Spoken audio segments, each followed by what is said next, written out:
नमस्कार मंडळी, स्वागत आहे तुमचे अश्विनीज किचनमध्ये। आज आपण इथे संडे स्पेशल मटन रस्सा आणि मटन सुक्के कसे बनवायचे ते पाहणार आहोत। ही रेसिपी अगदी हॉटेलसारखी आहे, म्हणजे जशी गावाकडे भेटते त्या पद्धतीने बनवणार आहोत। इथे तुम्ही मटन सुक्का जर पाहिला तर हे बघून तुम्हाला समजलेच असेल की एकदम गावाकडले सारखे बनवून तयार झालेले आहे। तर ही रेसिपी कशी बनवायची ती तुम्ही नक्की पहा, तुम्हाला नक्की आवडेल। चला, तर इथे मी 2 चमचे तेल पातेल्यात गरम केले आहे आणि एक मोठा कांदा बारीक कट करून त्याच्यामध्ये टाकलेला आहे। आता आपण इथे पाऊण किलो मी मटण घेतलेले आहे, तर त्याच्यावरती 3 चमचे म्हणजेच मोठे 3 चमचे मीठ टाकले आणि 2 चमचे हळद टाकून घेतली आहे। ती आता हाताने चोळून या पूर्ण मटणाला लावून घ्यायचे आहे आणि लावल्यानंतर हे मटण आपण थोड्या वेळासाठी असे सोडून देणार आहोत। जे हे पांढरे असते ना, हे जर तुम्ही अगोदर टाकले तर आपल्या भाजीला छान अशी तरी येते, त्यासाठी मी साईडला काढून ठेवले होते। आता इथं कांदा पण चांगला आपला भाजून झालेला आहे। याच टाईमला आपल्याला खोबरे, लसूण आणि कोथिंबीरचा कुट्टा जो बनवून ठेवला होता तो याच्यामध्ये टाकून घ्यायचा आहे। काही जण इतर टाकतात तर काही जण टाकत नाहीत। मग जर तुम्हाला आळणी पाणी जर काढायचे असेल आणि त्याची टेस्ट वाढवायची असेल तर ही कुट्टा तुम्ही नक्की टाका। आता इथे आपल्याला व्यवस्थित भाजून घ्यायचा आहे, म्हणजे याचा उग्रवास जो लसणाचा आहे तो निघून गेला पाहिजे। आता इथे गेलेला आहे, तर जे आपण मॅरिनेट केलेले मटण होते ते याच्यामध्ये घातले आहे आणि याला व्यवस्थित आपल्याला इथे मिक्स करून घ्यायचे आहे। जर तुम्हाला स्टीलच्या पातेल्यात करायचे नसेल तर तुम्ही ॲल्युमिनियमच्या पातेल्यात पण करू शकता किंवा लोखंडी कढईमध्ये पण शिजवू शकता। मी इथे स्टीलच्या याच्यामध्ये केलेले आहे, पण बिलकुल करपत नाही आहे। आता याला झाकण ठेवून शिजवायचे आहे, त्याच्यासाठी 2 ग्लास मी याच्या झाकणावरतीच पाणी ठेवणार आहे। पण त्याच्या अगोदर मी 10 मिनटं झाकून ठेवून याला व्यवस्थित हलवून घेतले, म्हणजे याला पाणी सुटायला लागले की नाही हे चेक केले, जे की आपल्या पातेल्याला खाली लागू नये। आणि आता या झाकलेल्या झाकणावरती 2 ग्लास पाणी गरम करायला ठेवलेले आहे।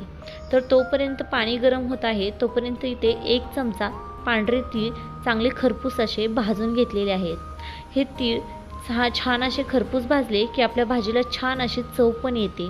आता भाजलेले तीळ एका पॅनमध्ये एका वाटीत काढून घेतले, त्याच्यामध्येच अर्धा चमचा खसखस भाजून घेतली आहे। खसखस भाजायला वेळ लागत नाही, ही पटकन भाजून होते। आता त्याच्यावरतीच अर्धे वाटी खोबऱ्याचे उभे काप केलेले चांगले असे खरपूस भाजून घ्यायचे आहेत, म्हणजे त्याचा छान असा सुगंध आपल्या भाजीमध्ये येतो। आता इथे आपले खोबरेही छान असे भाजून झालेले आहे। याच्यामध्येच एक छोटा कांदा उभ्या साईजमध्ये कापलेला व्यवस्थित भाजून घ्यायचा आहे। पण लक्षात राहू द्या की कांदा भाजण्यासाठी याच्यामध्ये थोडीशी तेलाची धार टाका, म्हणजे कांदा पटकन भाजला जातो। आता एकसारखेपणाने हलवले, अशा स्टेजला आला की कांदा भाजला समजायचा आणि गॅस बंद करून कांदाही काढून घ्यायचा। आता इथे मसाले भाजून झाले आहेत, तोपर्यंत आपल्या इकडले पाणी पण छान असे गरम उकळले आहे। मी इथे तुम्हाला झाकण काढून दाखवते की खाली आपणआप पाणी एवढे सुटलेले आहे, त्याच्यामुळे मटणाला टेस्ट छान येते। त्याच्यासाठी मटण झाकण ठेवून चांगले वाफलू द्या, म्हणजे त्याला स्वतः जे सुटलेले पाणी असते ते पाणी सुटले की आपली भाजी छान होते। आता वरचे पाणी मी त्यामध्ये मिक्स केलेले आहे, तुम्ही पाहू शकता ती गरम असल्यामुळे याला पटकन उकळी आलेली आहे। उकळी आल्यानंतर परत मी याच्यावरती झाकण ठेवले आणि पाणी आणखी वरती गरम करायला ठेवले। असे करून मला जेवढे लागेल तेवढी मी पाणी त्याच्यामध्ये टाकत राहिले। आता हे थंड झालेला मसाला तसेच कोथिंबीर, अद्रक, 10-12 लसणाच्या पाकळ्या मिक्सरमध्ये फिरवून घेणार आहे। त्याच्यासाठी थोडे पाणी टाकून मी चांगली याची पेस्ट बनवून घेत आहे। हा मसाला तुम्ही वाट्यावर पण वाटू शकता। आता इथे तुम्ही पाहू शकता छान अशी याची पेस्ट झालेली आहे। आता इथे मी सुकं बनवणार आहे सगळ्यात पहिल्यांदा। आता आपले मटण पण शिजून झाले आहे, त्यासाठी लोखंडी कढईचा वापर केला आहे। याच्यामध्ये छान असे सुकं बनवून तयार होते। 2 चमचे तेल घातले, एक मोठा बारीक चॉप करून कांदा घातला, कांदा खरपूस असा भाजून घ्यायचा। अशा स्टेजला आला की समजायचं की आपला कांदा छान असा भाजत आलेला आहे। त्यावेळेस तुम्ही इथे खोबरा, लसूण, कोथिंबीर आणि अद्रकचा जो कुट्टा आहे तो याच्यामध्ये घालून घ्या। आता याला व्यवस्थित मिक्स करून घ्या। थोड्या वेळ याला चांगला भाजल्यानंतर याच्यामध्ये मसाले, पावडर मसाले वापरा। त्याच्यासाठी इथे मी कांदा लसूण मसाला 1 चमचा वापरलेला आहे, तसेच काळं तिखट मसाला 2 चमचे वापरलेले आहे आणि त्याचबरोबर कलरसाठी बेडगी मिरची पावडरचा 1 चमचा वापरलेला आहे। धने पावडर 2 चमचे वापरलेले आहे।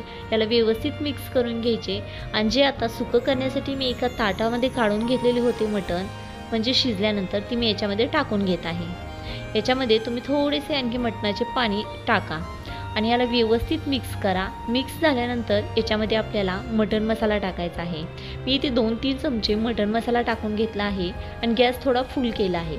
आता एकसारखं याला हलवून घेत आहे, म्हणजे कसे की सगळा मसाला आपल्या मटणामध्ये मिक्स झाला पाहिजे। तुम्ही पाहू शकता ह्याला आता उकळी पण आलेली आहे। आता याला जास्त वेळ लागत नाही, हा मसाला पटकन बनवून तयार होतो।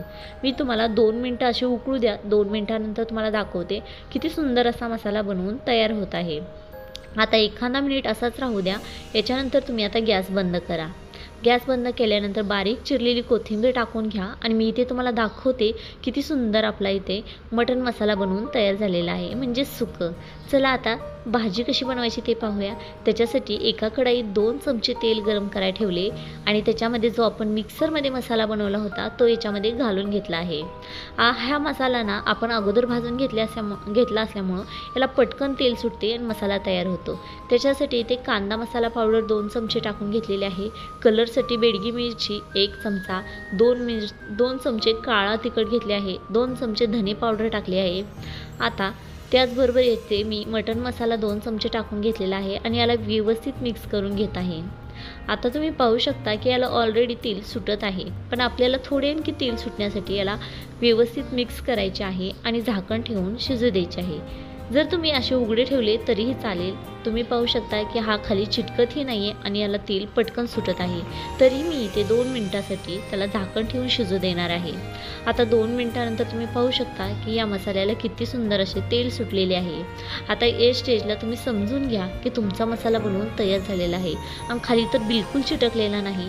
त्याच्यामुळे ह्याला एकसारखेपणाने व्यवस्थित एकदा मिक्स करून घ्या। आता याला मसाला व्यवस्थित मिक्स झाल्यानंतर काय करणार, तर आता या स्टेजला आपल्याला गॅस फुल करायचा आहे। जेव्हा आपण याच्यामध्ये फोडणी देणार असतो ना, तेव्हा गॅस जर फुल असेल तर फोडणी छान बसते। आता इथे मटणाचे जे सूप काढले होते ते फुल गॅसवर असताना याच्यात ओतून घ्या, म्हणजे कशी चरकन फोडणी बसली की आपली भाजी छान होते। आता याला भाजीत सगळे मी ओतून घेतलेले आहे, म्हणजेच राहिलेले मटणाचे पीस आणि भाजी म्हणजेच आळणी पाणी सगळे टाकून घेतल्यानंतर याला पळीच्या साहाय्याने व्यवस्थित मिक्स केले, जी की आपल्या मसाल्याच्या गुठळ्या होऊ नयेत। आणि आता ह्या स्टेजला उकळी यायच्या वेळेस मी याच्यामध्ये आणखी मटण मसाला थोडा ॲड केला आणि एकदा त्याला व्यवस्थित मिक्स करून घेणार आहे। तुम्ही पाहू शकता टेक्स्चर किती सुंदर आलेले आहे, अगदी गावाकडे आपण बनवतो तसेच। एवढेच की इथे वरवाटा किंवा पाटावरती वाटलेलं नाही आहे, मिक्सरमध्ये केलेले आहे। का तर इथे वरवाटा किंवा पाटा नाही, पण तुम्ही मिक्सरमध्ये केले तरी छान होते। आता इथे छान अशी उकळी येऊ द्या। उकळी आल्यानंतर याच्यावरती कोथिंबीर पेरून घ्या। कोथिंबीरशिवाय मटणाची भाजी ही कधीही अधुरीच असते। आता छान पेरून घेतल्यानंतर याला 5 मिनटं असेच बारीक गॅसवरती उकळू द्या। छान असे उकळल्यानंतर ह्याला रस्सा येतो, म्हणजेच तरी येते छान वरनं आणि भाजी आणखी स्वादिष्ट बनते। आता या स्टेजला तुम्हाला मी हलवून दाखवते की किती मस्त आपली भाजी शिजून तयार झालेली आहे। हे पाहू शकता याचे टेक्स्चर किती सुंदर आहे। ही भाजी तुम्हाला कशी वाटली, म्हणजेच मटण रस्सा आणि सुकं मटण किंवा मटण मसाला कसा वाटला कमेंट्सद्वारे नक्की सांगा। आवडला तर लाईक आणि शेअर करायला विसरू नका। धन्यवाद।